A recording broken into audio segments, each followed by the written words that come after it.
Bienvenue sur Télébilingue en ce mercredi 28 janvier. Depuis plusieurs semaines, des milliers de personnes inscrites au chômage n'ont pas reçu leurs prestations dans les délais habituels. Ces problèmes sont provoqués par le nouveau programme informatique qui a été introduit pour gérer l'assurance chômage en Suisse. D'où vient ce bug et quelles sont ses conséquences dans notre région ? Les ski-clubs de Courgémont et de Courtelary réinventent leurs activités pour remplacer la pratique du ski de plus en plus incertaine dans le Jura bernois, en raison bien sûr du manque de neige. Et pas moins de 7 nominations au prix du cinéma suisse pour le long métrage Baggerdrama du cinéaste zélandais Piet Baumgartner, surpris et ému par cette reconnaissance officielle. Des retards dans le versement des indemnités et dans le traitement des dossiers ont été constatés par le secrétariat d'État à l'économie ces dernières semaines. Le moins que l'on puisse dire, c'est que l'introduction du nouveau système informatique qui doit gérer les caisses d'assurance chômage en Suisse n'est pas passée inaperçue. Pourquoi ce nouveau système a-t-il été introduit ? Et quels sont exactement les problèmes qu'il a engendrés ? Louis Beugli et Simon Petignat ont cherché à le savoir pour nous. Leonardo Stoppa vient de recevoir ses indemnités du chômage. À cause de problèmes informatiques, ce biennois père de famille a attendu 4 jours de plus que d'habitude, soit 1 mois et demi de plus que le dernier versement. J'ai ma compagne qui ne travaille pas, j'ai 2 enfants en charge. Comme vous le savez, il y a eu les fêtes de Noël, les fêtes de fin d'année, les vacances d'hiver pour les enfants, donc des diverses activités à faire, à organiser pour les occuper. C'était vraiment une semaine très compliquée et voilà pourquoi, même si c'est que 4 jours d'attente, c'est très très long dans cette situation. Une autre bénéficiaire qui souhaite rester anonyme nous témoigne n'avoir toujours pas reçu ses indemnités. J'appelle chaque semaine et à chaque fois on me dit que c'est un petit retard et que ça arrivera dans un délai de 2 semaines maximum. Sauf que les semaines passent et qu'il n'y a toujours aucun paiement.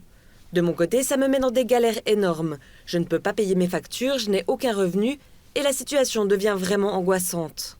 Le responsable du problème, c'est lui, le CIPAC 2.0. Ce nouveau système du SECO remplace l'ancien devenu obsolète, mais a au passage engendré 10 accidents informatiques majeurs, entraînant retard dans les traitements des dossiers, attribution incorrecte de documents et même panne de la plateforme d'emploi et de services en ligne jobroom.ch. Les spécialistes du SECO travaillent d'arrache-pied jour et nuit pour remédier aux dysfonctionnements qui subsistent. Le SECO est en contact étroit et permanent avec les organismes d'exécution à ce sujet.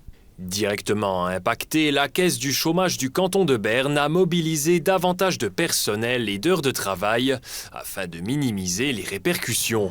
Même situation à la Caisse de chômage Unia qui a dû appeler des renforts, y compris à l'office de paiement d'Unia Bienseland. Nous vivons un moment très délicat en raison de ces problèmes informatiques. Cependant, à la Caisse Unia, la situation demeure sous contrôle et nous versons les indemnités à nos assurés dans les volumes habituels. Nous maintenons le cap et faisons tout pour éviter les retards de paiement. Il n'est pas exclu qu'il y ait des assurés qui n'ont pas encore perçu leurs indemnités à cause des retards. Le SECO communique également qu'au 26 janvier, 193,7 millions de francs ont été versés aux assurés, soit 88,7% du montant prévu. À l'heure actuelle, il n'est pas encore possible d'estimer de manière fiable combien de personnes seront finalement concernées. Les ski-clubs se portent plutôt bien dans le Jura bernois, alors que la neige se fait de plus en plus rare et que la pratique du ski, même de fond, sur place, devient un véritable défi chaque hiver. Même si pour les ski-clubs de Courgémont et de Courtelary, les sorties à ski annuelles restent au programme, elles ne constituent de loin plus l'essentiel de leurs activités, comme l'a constaté pour nous Amélie Fazel, qui a rencontré le président du club de Courgémont et un jeune membre de celui de Courtelary, bien décidés à faire évoluer les traditions de leur club. Au ski club de Courgémont, les activités ont évolué avec les années, car même si la neige tombait ce matin sur le chalet du club, les hivers ne sont plus aussi blancs qu'autrefois dans le Jura bernois. Il n'y a plus cet effet où tout à coup, un week-end, on part en pot de phoque, au chasseral, etc. Ça a disparu, mais l'ambiance est plutôt, je dirais, sortie nature ou bien se retrouver dans la nature au chalet du ski club. Se réinventer pour perpétuer la tradition et trouver de nouveaux adhérents. Une adaptation qui se retrouve aussi dans d'autres clubs de la région. Lohan Wichtel, 26 ans, a rejoint le club de Courtelary il y a quelques années. Bien qu'il aime le ski et qu'il travaille dans un magasin de sport, ce ne sont pas ces raisons qui l'ont motivé à s'engager. C'est une cohésion, c'est des rires, des débats, des discussions, plutôt qui m'ont donné envie de rejoindre officiellement un peu ce groupe, ce ski club, plus que le ski, même si ça fait aussi un petit peu partie des activités qu'on peut partager ensemble, mais je dirais que c'est moindre. Ce n'est tellement plus la priorité que le ski club de Corgémont a changé le premier article de ses statuts, qui citait encore l'encouragement du sport du ski jusqu'en 2019. Et puis le nouveau statut qu'on a adopté il y a à peine quelques années, c'est le suivant. Le ski club de Corgémont a pour but l'encouragement des activités en plein air dans un cadre naturel. Malgré ce changement de définition et tous les chamboulements organisationnels, le président du club, Gérard Turcher, tient à garder l'appellation. Le nom du ski club, alors moi je voudrais qu'il reste éternellement parce que c'est quand même la base justement historique et puis on reste dans une région, le Chasseral, qui est quand même un sommet qui est souvent enneigé. Corgémont compte 75 membres, Courtelary 38. Et c'est grâce aux jeunes recrues motivés, comme Lohan, que les ski clubs de la région semblent encore avoir de belles années devant eux. Le film Bakkerdrama du cinéaste zélandais originaire de Rapperswil, Piet Baumgartner, a été nominé pas moins de 7 fois pour le prix du cinéma suisse, hier dans le cadre des Journées de Soleure. Simone Gutfeld a recueilli pour nous la réaction du réalisateur qui ne s'attendait pas à une reconnaissance de cette envergure pour son film très original dans lequel se mêlent sentiment et pelleteuse.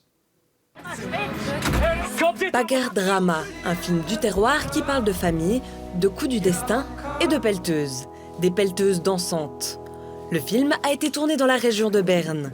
Les nominations d'hier ont provoqué beaucoup d'émotions. J'en reste bouche bée. Honnêtement, je m'en rends pas vraiment compte. Je reçois plein de messages, c'est super beau, mais je crois qu'il va me falloir encore 1 ou 2 jours pour pouvoir vraiment me réjouir. Hier, il y avait beaucoup d'agitation, c'était très beau. J'aurais pu m'attendre à 1 ou 2 nominations maximum, et là, il y en a 7, c'est fantastique. Le film du cinéaste bernois Piet Baumgartner a été nominé notamment pour la réalisation, le scénario, le jeu d'acteur, le montage et le son. La proclamation des lauréats du prix du cinéma suisse aura lieu le 27 mars.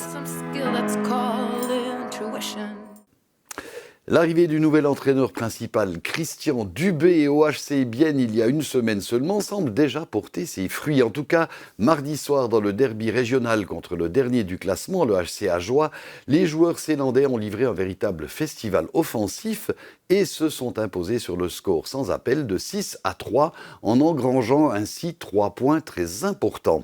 Simon Keller nous résume cette partie qui a eu lieu à la Tissot Arena. Les Zélandais ont remporté 2 matchs sur 3 depuis l'arrivée de Christian Dubé. Et ils ne sont plus très loin de la qualification pour les play-in. La victoire hier soir contre le HC Ajoie laisse espérer qu'un nœud s'est dénoué au sein du club zélandais. Une fois que le HC Bienne a mis son jeu en place, Yannick Stamfli et Marc Sévère débloquent le compteur en marquant le 1 puis 2-0. Les Jurassiens, connus pour leur esprit combatif, mettent la pression pour tenter de remonter au score. Ce qui finit par arriver en situation de surnombre durant le second tiers-temps. Puis Fabio Offer inscrit le 3e but biennois et redonne ainsi une avance de 2 buts. Dans le dernier tiers-temps, Ajoie parvient à nouveau à réduire l'écart. Mais après 7 passes interceptées, Neuenschwander marque le 4-2, synonyme de soulagement. Puis suivent les réussites de Kneubuller et de Rayala. La victoire du HC Bienne est alors assurée. Et le dernier but marqué par Ajoie à la suite d'un tir dévié ne changera plus rien. Les Biennois, toujours 11e au classement, ne sont désormais plus qu'à 3 points des SCL Tigers et du CP Berne, et donc de la barre des play-in. Mais les 2 prochaines rencontres vont encore être des épreuves difficiles. Vendredi, les Zélandais accueilleront les ZSC Lions à domicile, et dimanche, ils se déplaceront à Clotten.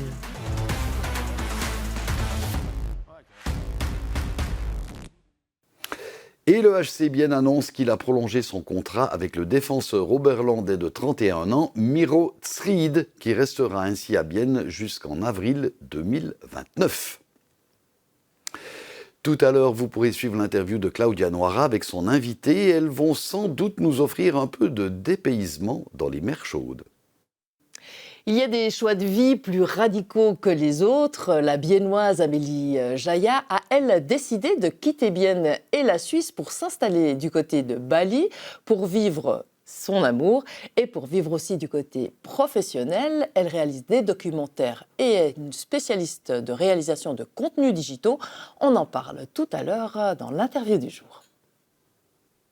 À suivre juste après un bulletin météo de chez nous, encore très humide aujourd'hui. C'est la fin de notre journal. Merci beaucoup de l'avoir suivi. Bonne suite de programme et à bientôt sur Télébilingue.